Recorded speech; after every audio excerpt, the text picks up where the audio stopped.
നമ്മൾ പോയ സമയത്ത് ഭയങ്കര രസമുള്ള സമയമായിരുന്നു. ആപ്രിക്കോട്ട്സ് ഒക്കെ കഴിച്ച് കിടക്കുന്ന സമയമാണ്. Peaches, apricots, mulberry.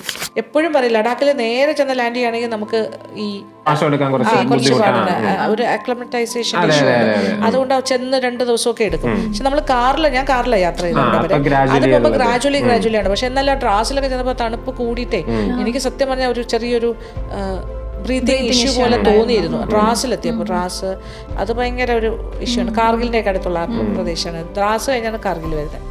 ഭയങ്കര മാറ്റമുണ്ട്. പക്ഷെ അങ്ങനെ പോകുമ്പോൾ നമ്മൾ പോയ സമയത്ത് ഭയങ്കര രസമുള്ള സമയമായിരുന്നു. ആപ്രിക്കോട്ട്സ് ഒക്കെ കഴിച്ച് കിടക്കുന്ന സമയമാണ്.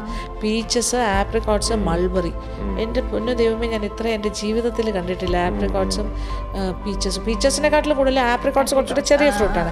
അത് നമ്മുടെ അവരുടെയൊക്കെ വീടിൻ്റെ മുറ്റത്താണ് ഇങ്ങനെ. നമ്മുടെ വീട്ടിൽ മാവൊക്കെ നിൽക്കുന്ന പോലെ അത് പറിക്കാൻ പറ്റുന്ന ഹൈറ്റേ ഉള്ളൂ. ഇങ്ങനെ കിടക്കും. അവർക്കൊന്നും ഒരു പ്രശ്നമില്ല, ഇഷ്ടംപോലെ പറിച്ചോളൂ എന്നാണ് പറഞ്ഞത്. ഞങ്ങളിങ്ങനെ കാറിലേക്ക് കൊണ്ടുപോകാനായിട്ട് കുറേ കവറുകൾ നിറച്ച് വെച്ചിട്ട് കാറിലിരുന്ന് ഭയങ്കരമായിട്ട് കഴിക്കുകയാണ് ആപ്രിക്കോട്ട്സ്. പിന്നെ മൾബറീസൊക്കെ കുറച്ചുകൂടെ വലിയ മൾബറിയാണ്, അതും നിറയെ കഴിച്ച് കിടക്കും. പക്ഷെ ആ ഒരു സമയത്ത് തന്നെ എനിക്ക് വീണ്ടും പോകണമെന്നുണ്ട് അവിടെ. ഭയങ്കര രസമാണ്, അത് ഭയങ്കര രസമാണ്.